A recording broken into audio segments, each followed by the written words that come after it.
the Biology Kingdom app. So today we are going to study about the cell, the unit of life, that is the main topic, structure of cilia and flagella. आज हम इसके बारे में पढ़ने वाले हैं.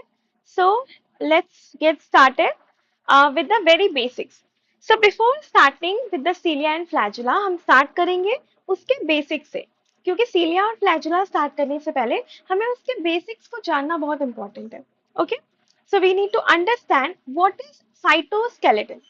Okay, हम इसको समझ क्यों रहे हैं? Why we are trying to understand this part?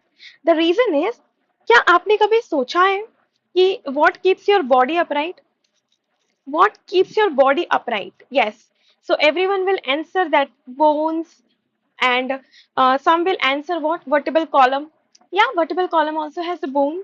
It means bone is basically uprighting or holding the shape of our body. Similarly, in a cell, this is what? This is a cell. In a cell, there is a structure which actually maintains the shape of the cell. Okay. So what is this structure which actually holds the shape of the cell? ये होता है cytoskeleton. Cytoskeleton cell के shape को maintain करती है. ये एक तरह की क्या है? प्रोटीनेशियस स्ट्रक्चर है. ओके. सो ये एक तरह की प्रोटीनेशियस स्ट्रक्चर है जो तीन तरह की चीजों से मिलकर बनी होती है. So what are the three types? What are the three types that it is actually made up of? ये है पहला microtubule, and the second is microfilament, and the third one is intermediate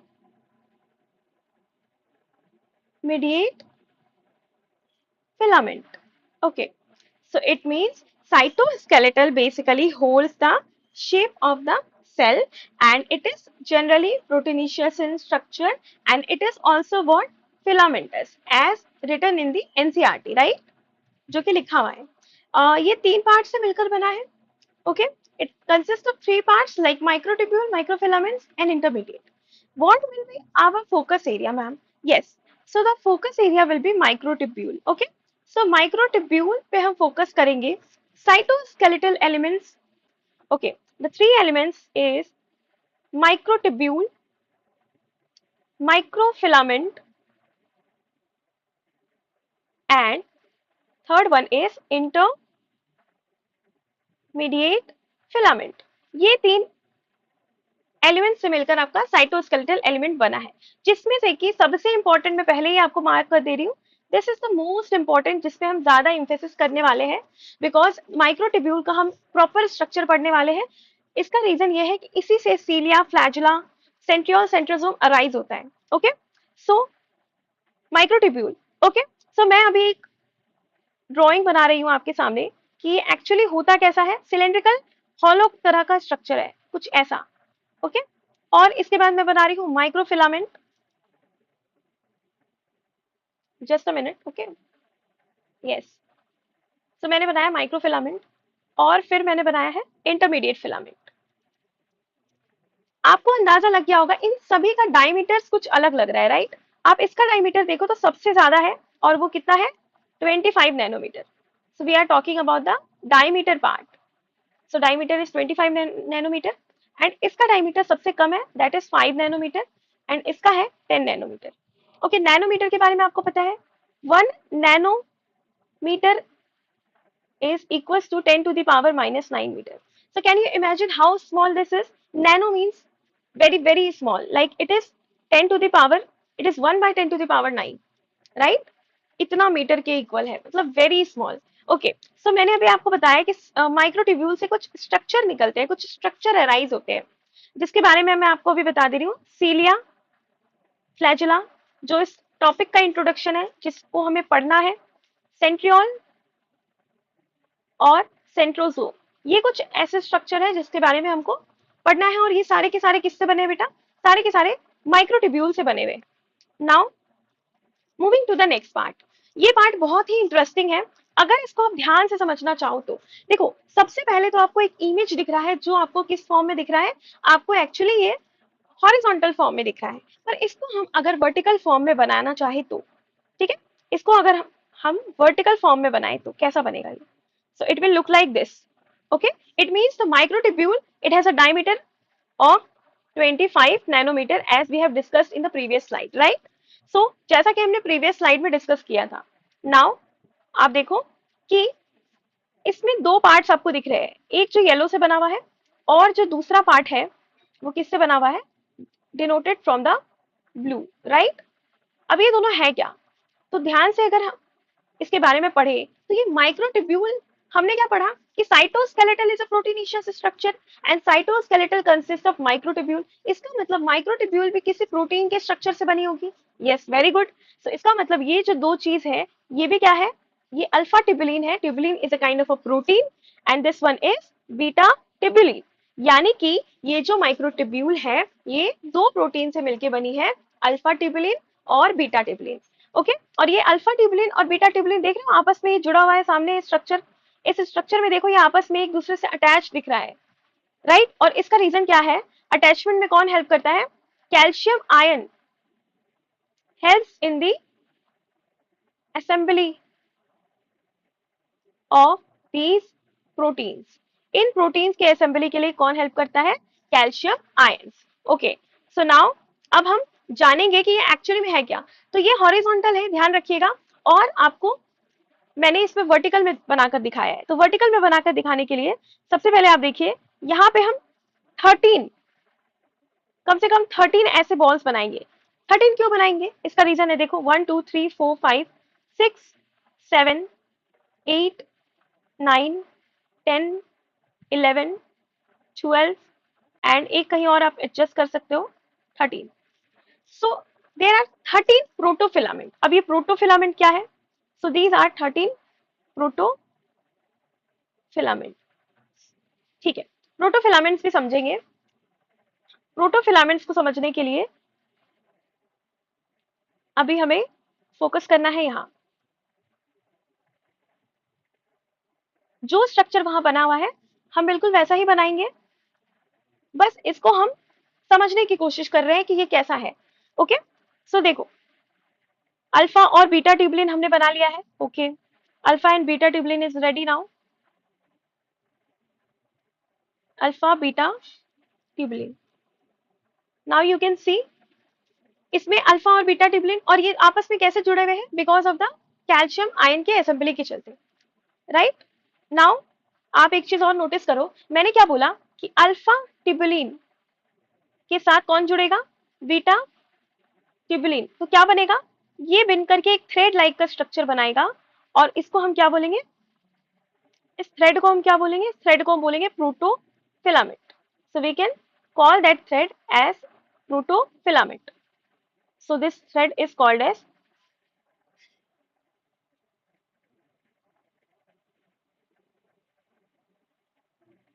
protofilament. Okay, so ऐसे एक thread बनेगा कई सारे alpha और beta tubulin से. अब देखो ये अल्फा, ये बीटा, ये अल्फा, ये बीटा. सो ये देख रहे हो, ये एक जो आपको दिख रहा है इसको हम बोलते हैं protofilament. Okay, so this one is protofilament. तो ऐसे बेटा कितने सारे हैं? टोटल 1 2 3 4 हमने काउंट किया था, कितने हैं? 13 प्रोटोफिलामेंट्स. तो जब किसी सिलेंड्रिकल हॉलो फॉर्म में, ये जो बीच वाला है ना बेटा ये हॉलो है, हॉलो है, ठीक है? जब किसी सिलेंड्रिकल फॉर्म में 13 प्रोटोफिलामेंट्स खुद को ऐसे अरेंज कर ले with the help of calcium ion assembly, so इससे क्या बनके तैयार हो जाएगा? एक कंप्लीट माइक्रोट्यूब्यूल बनके रेडी होता है. Now this structure is crystal clear. Okay, great. I really hope कि आपको समझ में आ गया होगा. अब हम आगे बढ़ते हैं. Structure from microtubule. अभी जस्ट मैंने आपको बताया है कि कौन कौन से स्ट्रक्चर बनते हैं. मैंने क्या बताया बेटा? सीलिया, फ्लैजुला, सेंट्रियोल और सेंट्रोजो. ठीक है, अब हम आगे बढ़ते हैं नेक्स्ट स्लाइड की तरफ. ठीक है, सो नेक्स्ट स्लाइड की तरफ आगे बढ़ते हैं. इसमें आप देखिए सीलिया, सीलिया कुछ ऐसा स्ट्रक्चर है, राइट? और फ्लैजुला कुछ ऐसा स्ट्रक्चर है, ये जो मैंने ग्रीन से बनाया है. बट यहाँ पे आप देखो कि ये जो पहला, ये कोई सेल दिख रहा है आपको? सेल है तो ऑफ कोर्स ये सेल की मेम्ब्रेन है. सो सीलिया और फ्लैजुला जो होती है वो सेल मेम्ब्रेन से कवर्ड होती है, right? So it is basically covered with a plasma membrane. Similarly ये भी किससे कवर्ड होती है? इस तरह से कवर्ड होती है, यानी कि ये आपका सेल मेम्ब्रेन है and the structure that is denoted from the green part is basically what? It is actually flagella. So this is also cell membrane.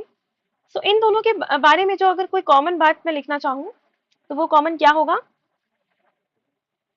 वो कॉमन होगा कि ये दोनों both of these structure are basically what? Covered with a plasma membrane. So both cilia and flagella is covered with a structure called cell or plasma membrane. Understood? Okay. So ये तो इन दोनों के बीच की common बात थी जो दोनों में आपको देखने को मिल गई और आपको समझ में आ गया होगा। ये जो ग्रीन वाला पार्ट है वो आपका बेसिकली फ्लैजुला है, लॉन्ग सा जो स्ट्रक्चर आपको दिख रहा है, और सीलिया। सो अब देखो सीलिया फ्लैजुला हमने स्टार्ट कर दिया है, तो आप देख रहे हो फ्लैजुला सिर्फ एक ही है और सीलिया कई सारे हैं। तो सीलिया में आप क्या लिख सकते हो? It is more in number, ये ज्यादा नंबर में प्रेजेंट होती है। फ्लैजुला में आप क्या लिख सकते हो? It is less in number, generally एक या दो ऐसे आपको मिल जाएगा, या फिर सीलिया के कंपैरिजन में तो ये कम ही आपको पाया जाता है, कम ही मिलता है, ठीक है। और सिंगल सेल ऑर्गेनिज्म में आपको कहाँ पाई जाती है? In the single cell organism it is found in the,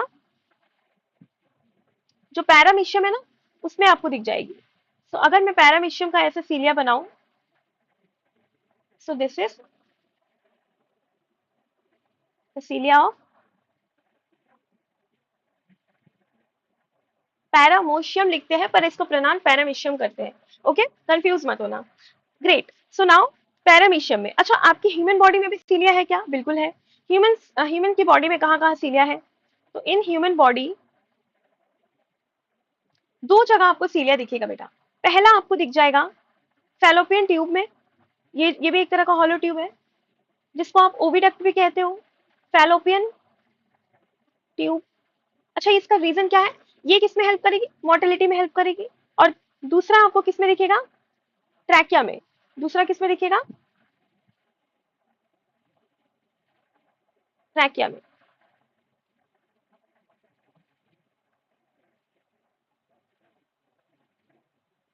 okay,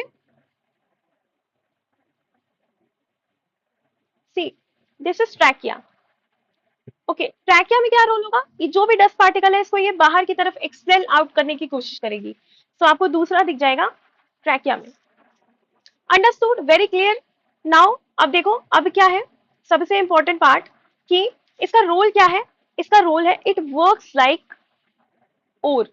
ओर जान रहे हो क्या है? What is oar? Oar is basically ये नाव है, नाव में जो चप्पू होता है, ओके, ये इसको हम ओर कहते हैं इंग्लिश में।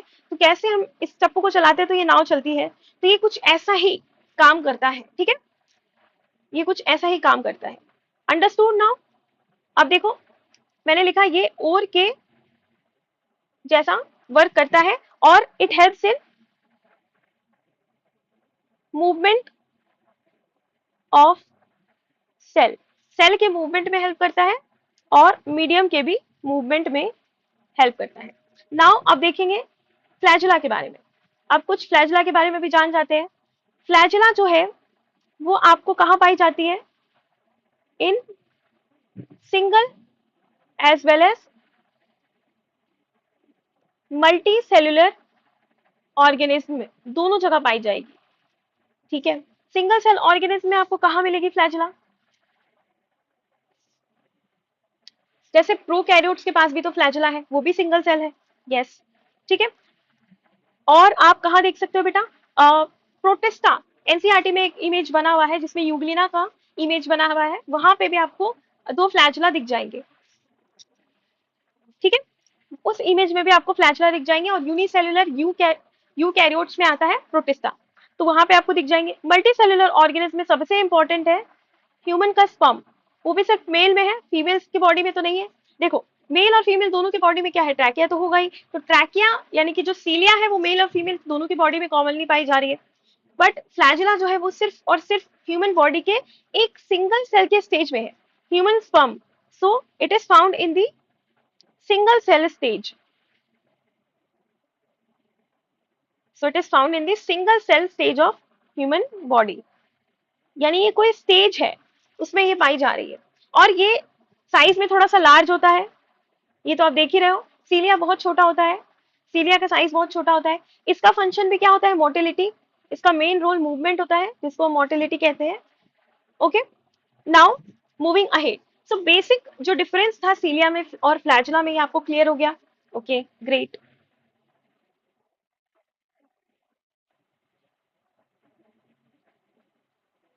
So now moving ahead. Okay, देखो ये मैंने कुछ सेल बनाया है आपके सामने। अब इसमें मैंने क्या बोला था कि ये, इसको मैंने काफी जूम करके बता रही हूँ, कुछ ऐसा नहीं दिखता है, ये ट्यूबुलर जैसा नहीं है, ठीक है, ये एक्चुअली मैं थोड़ा सा जूम करके बता रही हूँ। आप ध्यान से देखना, अभी जो मैं ब्लू से बनाऊंगी, ठीक है, ये ये ब्लू वाला जो मैंने बनाया है, ये एक्चुअली आपका क्या है, इसमें सीलिया है और इस वाले में क्या है, फ्लैजुला है, ठीक है। अब देखो ये जो येलो वाला है यही एक्चुअली सेल मेम्ब्रेन है, इन दोनों को हमने सेल मेम्ब्रेन बोल दिया, और इस ब्लू वाले को ये एक्चुअली सीलिया है, ओके, और ये बाहर वाले को हमने बोल दिया सेल मेम्ब्रेन, ठीक है। अब आप ध्यान से देखो कि जब हम इसको ऐसे कट करेंगे, ऐसे ट्रांसवर्स कट होता है ना, जब हम किसी चीज को इस तरह से कट करते हैं तो हमें ऐसे ऊपर से सर्कुलर दिखाई देती है, तो ये इस तरह से जब हम कट करेंगे यहाँ से इस तरह से, we will cut, so cut करने पर ये अंदर से, जब हम इसको ऊपर से ऐसे देखेंगे तो ये ऐसे सर्कुलर सा दिखाई देगी। ये ब्लू वाला स्ट्रक्चर, इसको हम क्या बोलेंगे, इस कंप्लीट स्ट्रक्चर को एक्सोनिम बोलेंगे, क्या कहेंगे, एक्सोनिम, ठीक है। सो इसको हम एक्सोनिम कहेंगे। अब ये एक्सोनिम क्या है, ये कुछ नया वर्ड आप लोगों ने सुना, अब सुन लो, एक्सोनिम आपको समझ में आ जाएगा ये क्या है बेसिकली। तो ये आपका सेल मेम्ब्रेन हो गया और ये अंदर वाला आपका एक्सोनिम हो गया। Actually it is made up of many microtubules, यानी कि कई सारे माइक्रोट्यूब्यूल से मिलकर बने होते हैं। एक माइक्रोट्यूब्यूल का स्ट्रक्चर हमने देखा था, तो यानी कि इस एक्सोनिम में कई सारे माइक्रोट्यूब्यूल्स होंगे, राइट, ऐसे करके 1 2 3 4 5 6 7 8 9 10 11 12, like very so many microtubules are present, okay. तो हम इसको क्या कहेंगे, एक्सोनिम कहेंगे। यानी एक्सोनिम कुछ नया नहीं है, ये बेसिकली आपका फ्लैजुला को जब आप क्या करके देख रहे हो, ट्रांसवर्स कट करके देख रहे हो, कट करने पर आपको ये ऐसा राउंड सा स्ट्रक्चर दिखाई दे रहा है जिसको आप एक्सोनिम कह रहे हो, बीच वाला जो पार्ट है उसको एक्सोनिम कह रहे हो, और ये किससे बना हुआ है, बहुत सारे माइक्रोट्यूब्यूल से मिलकर बना है, जिसके बारे में अभी हमने पढ़ा है, ठीक है। अब देखो ये एक्सोनिम के स्ट्रक्चर को हम समझेंगे, ठीक है, मैंने इस स्ट्रक्चर को क्लियरली बनाया है, ठीक है। ये जो ब्लू वाला पार्ट है ना, ब्लू वाला, ये प्रॉपर वो ब्लू वाला पार्ट को मैंने दिखाया है। पहले तो कंफ्यूजन आप लोग क्लियर कर लो कि ये ब्लू वाला पार्ट है, ठीक है। हम्म, अब देखो, हम्म, अब देखो इस जो मैंने ब्लू वाला पार्ट बनाया था उसमें मैंने क्या बोला, कई सारे क्या होंगे, माइक्रोट्यूब्यूल होंगे। तो देखो ये सारे क्या है, माइक्रोट्यूब्यूल है, ये सारे क्या है, माइक्रोट्यूब्यूल है, समझ में आ रहा है, ओके वेरी गुड। अब देखो इसमें आपने देखा कि ये अरेंजमेंट कुछ आपको अलग सा नजर आ रहा है, यस, तो इस अरेंजमेंट को आप ध्यान से देखो। सबसे पहले तो ये हम स्ट्रक्चर ऑफ एक्सोनिम पढ़ने जा रहे हैं, और इसमें आप देखो कि ये कुछ डबल दिख रहा है ना, यस डबल है, तो इसको हम क्या कहते हैं, डबलेट कहते हैं, क्या कहते हैं, डबल। इट मीन्स ये क्या है, क्या ये माइक्रोट्यूब्यूल्स है, ये क्या है, माइक्रोट्यूब्यूल्स, उसी माइक्रोट्यूब्यूल्स जिसका हमने स्ट्रक्चर देखा था, ठीक है। सो माइक्रोट्यूब्यूल्स है, पेरीफेरी में प्रेजेंट है, कहाँ प्रेजेंट है, पेरीफेरी, पेरीफेरी का मतलब क्या होता है, अभी आप ध्यान से समझो, जैसे ये कोई सर्कल है, सर्कल का ये सेंटर हो गया, तो इसको हम सेंट्रल रीजन बोलेंगे, और सेंटर के जो ऐसे कॉर्नर वाला रीजन होता है इसको हम क्या कहते हैं, पेरीफेरी कहते हैं, क्लियर हो गया, इसी को पेरीफेरी कहते हैं। अच्छा बीच में दो अलग अलग माइक्रोट्यूब्यूल है ना, ऐसे साथ में तो नहीं है, साथ में तो लगे हुए नहीं है, so the two different microtubules present in the middle, इसको हम कुछ और कहेंगे, ठीक है, इसको हम क्या कहेंगे, सिंगलेट, इसको क्या कहेंगे, सिंगलेट। ये अलग अलग है लेकिन ये सारे डबलेट है। अच्छा डबलेट कितने हैं, 1 2 3 4 5 6 7 8 9, इसका मतलब जो टोटल पेरीफेरी वाला डबलेट है वो 9 है, ओके, मतलब टोटल 18 है माइक्रोट्यूब्यूल्स, बट 9 जो है डबलेट के फॉर्म में है। ओके, अब सिंगलेट, सिंगलेट कितना है टोटल? 2 है अलग अलग। और इसके बाद आप देखिए, इसके बाद ये आपस में भी कनेक्टेड है। अच्छा, ये किससे कनेक्टेड है? ये जो कनेक्टेड है वो दो सिंगलेट के बीच में है, इसीलिए इसको हम क्या बोलते हैं? Inter singlet bridge. क्या कहते हैं? Inter singlet bridge. Very good. Now अब देखो, आपस में ये दो माइक्रोट्यूब्यूल जो है वो कनेक्टेड है, सारे ऐसे ऐसे करके कनेक्टेड है। तो ये जो कनेक्टेड है, ये दो डबलेट के बीच का है ना, देखो ये भी एक डबलेट है, ये भी एक डबलेट है, दो के बीच वाली चीजों को हम क्या कहते हैं? Inter. So we can call this inter doublet linker और इंटर डबलेट ब्रिज। सो इन दोनों के बीच में जो स्ट्रक्चर है उसको इंटर डबलेट ब्रिज कह दिया। ओके, एक जो स्ट्रक्चर है इसको इसको हम क्या कहते हैं? सेंट्रल शीट कहते हैं, जिससे कि कवर है, इसको हम कहते हैं सेंट्रल शीट। ओके, अब देखो यहां से कई सारे रेडियल स्पोक्स निकले हैं। ये सारे क्या है? रेडियल स्पोक्स, जो आपको सेंट्रल शीट से जोड़ते हुए नजर आ जाएंगे। ठीक है, ये बेसिकली इससे जाकर ऐसे ऐसे जुड़ जाएंगे, तो ये आपको सेंट्रल शीट से जुड़ते हुए नजर आएंगे। ठीक है, इसको हम क्या कहते हैं? It can be called as radial spokes. Clear हो गया? तो हमने इस पूरे स्ट्रक्चर में क्या देखा कि बाहर की तरफ यानी पेरिफेरी की तरफ आपका क्या है? डबलेट है। सेंटर की तरफ आपका क्या है? दो सिंगलेट है जो आपस में जुड़े हुए नहीं है, उनके बीच में इंटर सिंगलेट ब्रिज है, दो के बीच को कहते हैं इंटर। ओके, सिंगलेट है, S1 S2 कह दो। ठीक है, और इसके बाहर एक सेंट्रल शीट लगी हुई है, जिससे क्या है? रेडियल स्पोक जुड़ रहे हैं। और ये रेडियल स्पोक किसको कनेक्ट कर रहा है? डबलेट माइक्रोट्यूब्यूल को बेसिकली सेंट्रल शीट से क्या कर रहा है? जोड़ने की कोशिश कर रहा है। अंडरस्टूड? सो ये जो पूरा स्ट्रक्चर है वो एक्सोनिम है, यानी कि अगर आप सीलिया या फ्लैजुला के स्ट्रक्चर को ट्रांसवर्स कट करके देखोगे तो कुछ ऐसा आपको स्ट्रक्चर देखने को मिलेगा। ठीक है, तो आगे बढ़ते हैं हम नेक्स्ट पेज पर। अब देखो, ये आपका एनसीईआरटी का फर्स्ट वाला जो इमेज है वो इलेक्ट्रॉन माइक्रोस्कोप का है। Okay, the image is from electron microscope. और आपको पता है कि इलेक्ट्रॉन माइक्रोस्कोप हम कब यूज करते हैं? जब हमें अल्ट्रा स्टडी करनी होती है, कुछ स्ट्रक्चर का डीप स्टडी करना होता है। सो इस स्ट्रक्चर का भी डीप स्टडी तभी पॉसिबल है बेटा। समझ में आ गया? अब देखो, ये जो बी वाला इमेज है, ये भी आपका जो मैंने अभी आपको पढ़ाया वो दिया हुआ है। अब आप ध्यान से देखो, ये प्लाज्मा मेम्ब्रेन है ना, जो हमने ऐसे करके एक्सोनिम बनाया था, तो ये बाहर वाला प्लाज्मा मेम्ब्रेन था। ठीक है, अब देखो पेरिफेरल माइक्रोट्यूब्यूल डबलेट है। कितने डबलेट है? 9। इंटर डबलेट ब्रिज, दो डबलेट को जोड़ने वाली ब्रिज, इंटर मतलब दो के बीच। सेंट्रल माइक्रोट्यूब्यूल हमने देख लिया, सेंट्रल माइक्रोट्यूब्यूल में क्या है? दो सिंगलेट है। यस। अच्छा, रेडियल स्पोक्स टोटल कितने दिख रहे हैं? 9 ही दिख रहे हैं। सेंट्रल शीथ भी दिख रहा है हमें, जो बेसिकली कनेक्ट कर रही है माइक्रोट्यूब्यूल, डबलेट वाले माइक्रोट्यूब्यूल को सेंट्रल शीथ से, और ये कौन कर रही है? रेडियल स्पोक्स कर रही है। अंडरस्टूड? सो ये कंप्लीट इमेज था एनसीईआरटी का। आई रियली होप कि आपको समझ में आया होगा। अब हम आगे बढ़ते हैं नेक्स्ट पार्ट पर। ठीक है, अब इन सबको क्या करेंगे? हम समराइज करेंगे। ठीक है, अब देखो समराइज करना स्टार्ट करते हैं। समरी में हम पढ़ेंगे कि जो एक्सोनिम है ये किससे बना है? It has two microtubule, जो क्या बनाते हैं बेटा? जो बनाते हैं डबलेट, विच मेक्स डबलेट। और कहां पर बनाते हैं? ऑन द पेरिफेरी साइड, यानी बाहर आउटर की तरफ।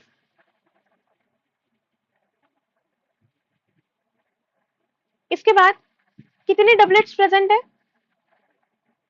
टोटल 9 डबलेट्स हैं, यानी कि 18 माइक्रोट्यूब्यूल मिलके एक्सोनिम का स्ट्रक्चर बना रहे हैं। दो सिंगलेट भी प्रेजेंट है। दो सिंगलेट भी किससे बने हैं?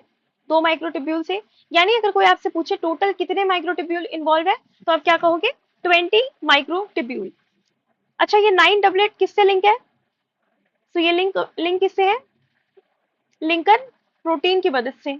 ठीक है, इसके बाद सेंटर पे दो माइक्रोट्यूब्यूल है, वो डबलेट नहीं है, सिंगलेट है, ये याद रखना। सिंगलेट कहाँ है? सेंट्रल पे। पेरिफेरी पे क्या है? 9 डबलेट है। इसके बाद each doublet is link by radial spokes, जो किसको जोड़ रही है, रेडियल स्पोक्स किसको जोड़ रही है स्टूडेंट्स, आप देखो रेडियल स्पोक्स किसको जोड़ रही है, ये वाली डबलेट वाले को सेंट्रल शीट से जोड़ने की कोशिश कर रही है। अंडरस्टूड। इस पूरे अरेंजमेंट को जो आपने पढ़ा, 9 क्या थे डबलेट थे, 2 सिंगलेट थे, इसी को हम क्या कहते हैं 9+2 अरेंजमेंट। अब बिल्कुल कंफ्यूज नहीं होंगे आप कि 9+2 अरेंजमेंट क्यों कहते हैं और किसको कहते हैं, माइक्रोट्यूब्यूल के इस अरेंजमेंट को कहते हैं। क्लियर हो गया ये? ओके। तो अगर आपसे ये भी क्वेश्चन आता है कि अगर बताओ कि microtubule in flagella and cilia, total number of microtubule in flagella and cilia, it will be 9+2 because 9 doublets, that will be 18, and 2 microtubules that contributes to total 20. Understood? So now एक बार और बता देती हूँ, डबलेट 9 है, singlet कितना है, singlet total 2 है, radial spokes कितने हैं, रेडियल स्पोक्स भी मैंने बताया आपको 9 ही होंगे, और लिंकर्स कितने होंगे, अब क्योंकि ये 2 को जोड़ेगी तो ये लिंकर्स भी 9 होंगे। ठीक है। सो 9+2 अरेंजमेंट किसका होता है, सीलिया एंड फ्लैजिला। सो हम लिखेंगे 9+2 arrangement of 9+2 arrangement is found in cilia and flagella. Understood? Okay, great. So now moving ahead, that is NCERT line. अब आते हैं एकदम मेन पॉइंट पे जिसको हमें समझना था और जिसको हमने समझने के लिए इतना ज्यादा डेप्थ कॉन्सेप्ट का इस्तेमाल किया है। सो अब देखना एनसीईआरटी की लाइंस आपको कैसे समझ में आएगी, बिल्कुल इजी। ओके, नाउ सीलिया, एक सीलिया को हम सीलियम कहते हैं, फ्लैजिला के इसका सिंगुलर क्या है, फ्लैजिलम, एक को कहते हैं। ये हेयर लाइक आउटग्रोथ होते हैं, किसका आउटग्रोथ है, सेल मेम्ब्रेन का। मैंने आपको बताया था एक्सटेंशन उसी का है, राइट। सीलिया आर स्मॉल स्ट्रक्चर, वो छोटे होते हैं जो कैसे चप्पू के समान यानी ओर के समान काम करते हैं, जो कि मैंने आपको नाव का डायग्राम बना के एग्जांपल दिया था। Causing the movement of either the cell और द सराउंडिंग फ्लूइड, मैंने बताया था कि ये मूवमेंट कराते हैं सेल का भी और साथ में फ्लूइड का भी। फ्लैजिला जो है कंपेरेटिवली लॉन्गर होते हैं और ये सेल के मूवमेंट यानी मोटिलिटी में इसका मेन रोल है। Prokaryotic bacteria also possess flagella, but these are structurally different from that of eukaryotic flagella. अब देखो इसको भी समझना है हमें। एक्चुअली इसमें क्या बोला गया है कि प्रोकैरियोटिक जो बैक्टीरिया है वो भी फ्लैजिला रखते हैं, लेकिन वो यूकैरियोटिक के फ्लैजिला से अलग होता है, क्योंकि यूकैरियोटिक फ्लैजिला के पास क्या अरेंजमेंट है, 9+2 arrangement. So it has 9+2 arrangement. Is it clear?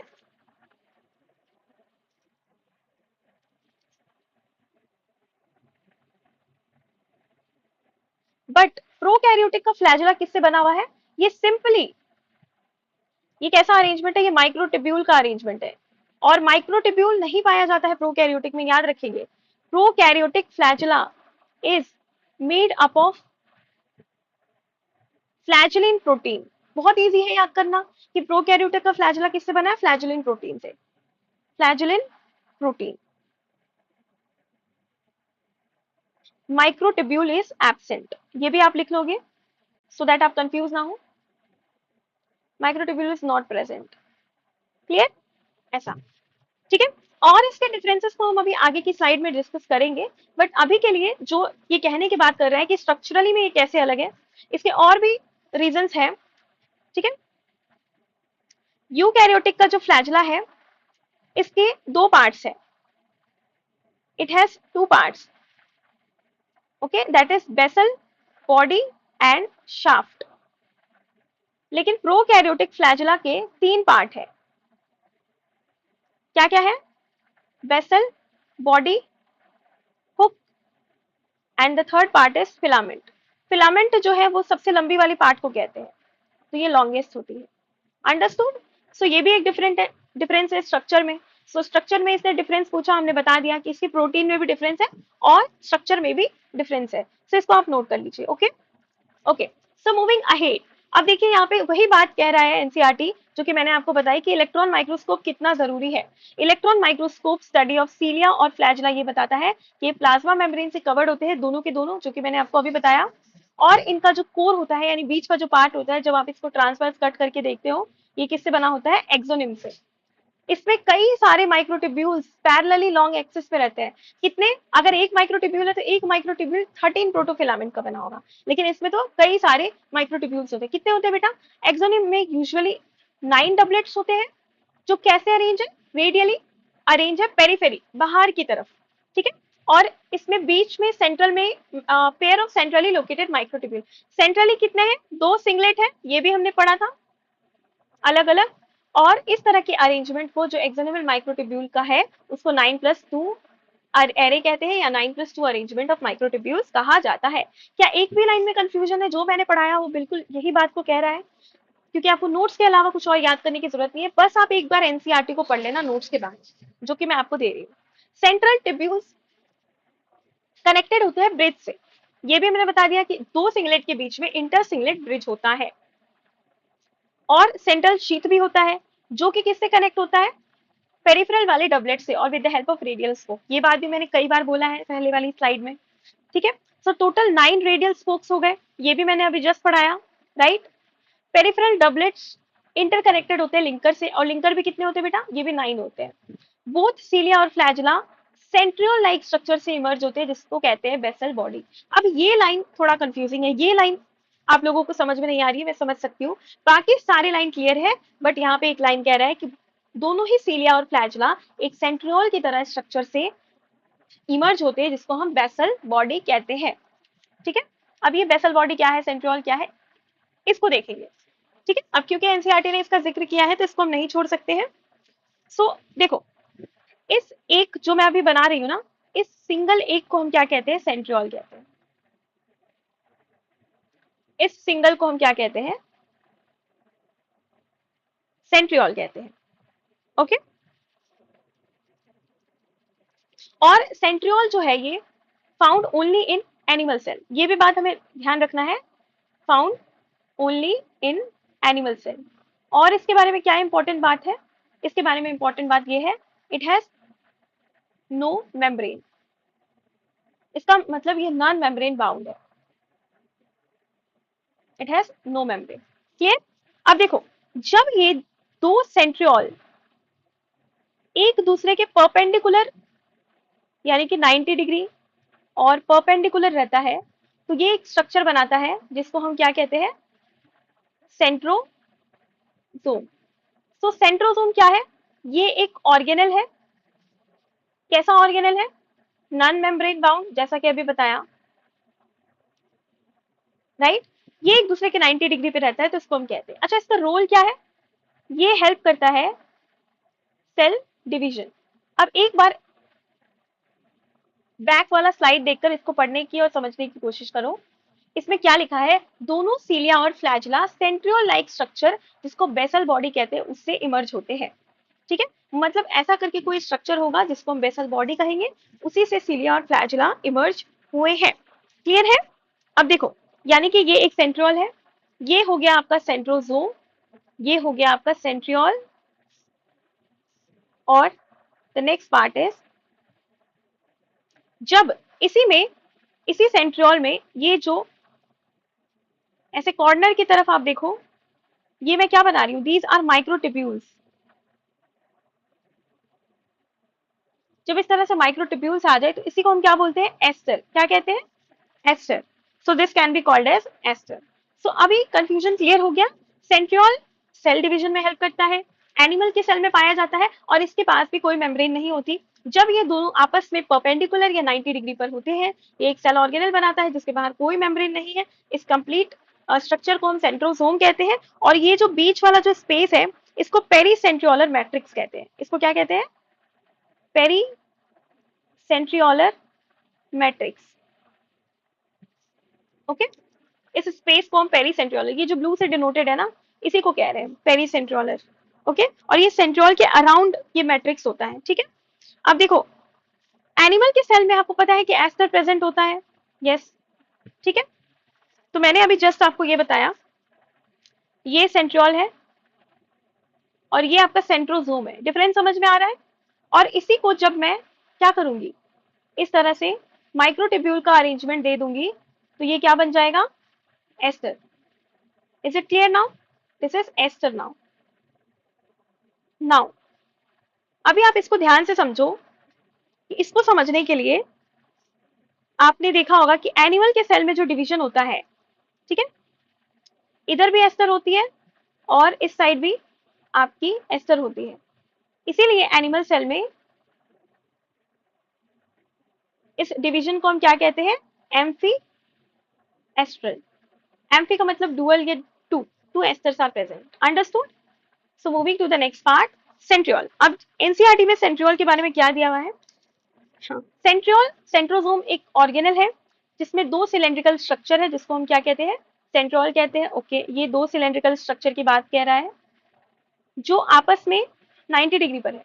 Okay, देखो यहाँ लिखा हुआ है both the centriole in a centrosome lie perpendicular to each other in which each has an organization like a cartwheel। अब देखो ये चीज को समझना है कि कार्टविल ऑर्गेनाइजेशन क्या है। अब यहाँ पे ये भी दिया है कि अमोर्फस पेरीसेंट्रियोलर मटेरियल यानी मैट्रिक्स से घिरा हुआ है। ओके, अब ये कार्टविल की तरह अरेंजमेंट बता रहा है सेंट्रियोल का। सो ये एक डायग्राम है सेंट्रियोल का, ठीक है। अब सेंट्रियोल का ये डायग्राम है। अब इसमें समझो ये सब क्या है, ये सब भी क्या है? माइक्रो ट्यूब्यूल है। अच्छा, ये डबलेट नहीं दिख रहा है, ये आप क्या दिख रहा है? ट्रिपलेट दिख रहा है ना, ट्रिपलेट। ये भी पेरीफेरी में है, यस पेरीफेरी में है। अच्छा, ये कितने हैं? 1 2 3 4 5 6 7 8 9।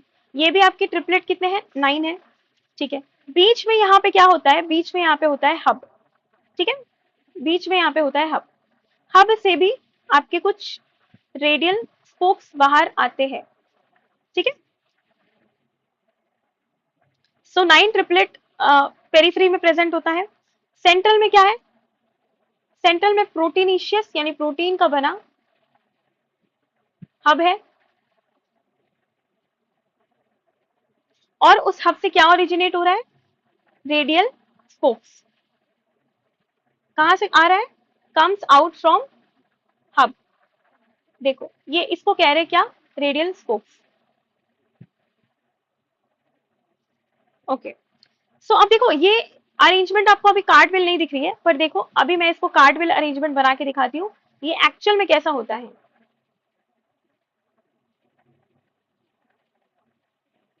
सी, फर्स्ट वाला लास्ट के साथ जुड़ता है, सिमिलरली फर्स्ट वाला लास्ट के साथ, first for the last, first for the last, first last के साथ ऐसे जोड़ते जाएंगे और जोड़ने के बाद आप देखो ये कार्टवेल टाइप का अरेंजमेंट बना देंगे। कार्टवेल यानी कि वो पहिया होता है ना, उसी को कह रहे हैं। फर्स्ट वाला connected to the last. Now आप देख सकते हो ये बिल्कुल ऐसे चक्री और पहिया वाला स्ट्रक्चर बन के रेडी हो गया है। So that's why we can call as cart wheel like structure. अच्छा, इस बार तो बीच में कोई भी माइक्रोट्यूब्यूल नहीं दिखा, हमें नहीं दिखा, तो हम इस अरेंजमेंट को क्या कहते हैं? 9+0, क्योंकि 9 ट्रिपलेट हमें दिखे। ये 9 कैसा है? ये ट्रिपलेट वाले फॉर्म में है। 9+0 arrangement. Is it clear?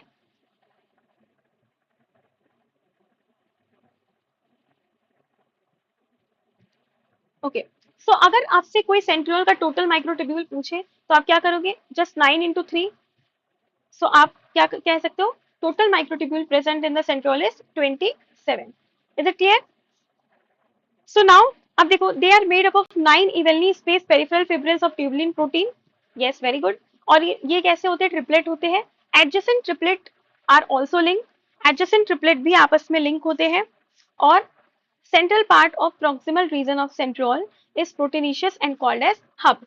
Central जो प्रोटीनिशियस पार्ट होता है उसको हब कहते हैं, जो कनेक्टेड होता है ट्यूब्यूल्स ऑफ पेरिफेरी ट्रिपलेट से with the help of radial spokes. वो रेडियल स्पोक्स पूरी तरह से कनेक्ट कर देती है और सेंट्रियोल्स ही क्या फॉर्म करते हैं? Centriole forms the basal body of cilia and flagella. Understood? And also spindle fiber. So यानी कि इनका जो बेसल बॉडी है, सीलिया का, फ्लैजिला का और स्पिंडल फाइबर का, ये कौन बना रहा है? सेंट्रियोल बना रहा है। यानी कि इनका बेसल बॉडी का जो अरेंजमेंट होगा वो कैसा होगा? 9+0। लेकिन सीलिया फ्लैजिला का जो अरेंजमेंट होगा वो कैसा होगा? 9+2। अभी एकदम कंफ्यूजन क्लियर है? क्रिस्टल क्लियर हो गया? अब आप देखिए ये ही स्पिंडल एपरेटस को राइज देता है during cell division in animal cell. अच्छा, स्पिंडल एपरेटस क्या है इसको भी समझते हैं अब। ठीक है, स्पिंडल एपरेटस समझना बहुत बहुत ही आसान है। अभी यहाँ सामने आपको एक डायग्राम दिख रहा है। ठीक है, और अभी हम बनाएंगे वो एस्टर बनाएंगे अभी हम। Okay, just wait a minute. ठीक है, अभी आप समझ जाओ ये एस्टर है, ये भी क्या है, एस्टर है। अभी बताया था जस्ट एम्फीएस्ट्रल होता है, तो ये आपका हो गया एस्टर यानी कि माइक्रोट्यूब्यूल। इसके अंदर क्या है, दो सेंट्रियोल हो जाएंगे। बस मैं रफ में बना दे रही हूँ ताकि आप समझ जाओ, दो सेंट्रियोल। और ये दोनों एस्टर आपस में कनेक्टेड होते हैं with the help of spindle fiber. So we can write here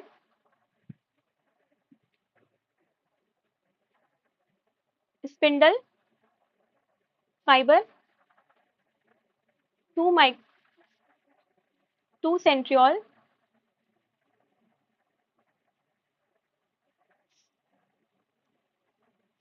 or we can also write two esters, right? Two esters. So two esters, spindle fibers are called as spindle fibers plus two ester is equals to spindle apparatus. Is it clear, students? बस यही है। Okay, अब देखो ये चीज, ये आपका एक सेल है और ये इसका है बेसल बॉडी। अच्छा, बेसल बॉडी किससे बन रहा है, ये कौन निकाल रही है, बना रही है सेल डिवीजन करके, सेंट्रियोल। तो बेसल बॉडी 9+0 होगा, सेंट्रियोल भी 9+0 है, बट जो सीलिया है आपका वो 9+2 होगा। आ रहा है समझ में, कुछ ऐसा है। Now moving to the next part, cilia is absent in prokaryotes. ये आप ध्यान रखेंगे कि सीलिया नहीं होता है। सीलिया की जगह पे आप देखो क्या क्या सरफेस स्ट्रक्चर होते हैं। So there are 3 surface structure. ऐसे तो ये पार्ट मैं आगे कवर करूंगी, बट स्टिल ये पार्ट आप यहाँ थोड़ा सा जान लो, बेसिक जान लो। There are 3 surface structure of prokaryotes. पहला जो स्ट्रक्चर मैंने बनाया है कुछ ऐसा करके, ये है पिलाई का, जो कि आपको ट्यूबुलर दिख रहा है। और इसका रोल आप जान लो, सेक्सुअल रिप्रोडक्शन। यस, बैक्टीरिया में भी सेक्सुअल रिप्रोडक्शन होता है, ये भी आप ध्यान रखोगे क्योंकि इसके पास पिलाई है। पिलाई हेल्प्स इन सेक्सुअल रिप्रोडक्शन। इसके बाद यहाँ पे छोटे छोटे ब्रेसल लाइक स्ट्रक्चर है, ब्रेसल लाइक स्ट्रक्चर है। ओके, जो अटैचमेंट में हेल्प करते हैं, और इसको हम क्या कहते हैं, फिम्ब्रे। ठीक है, और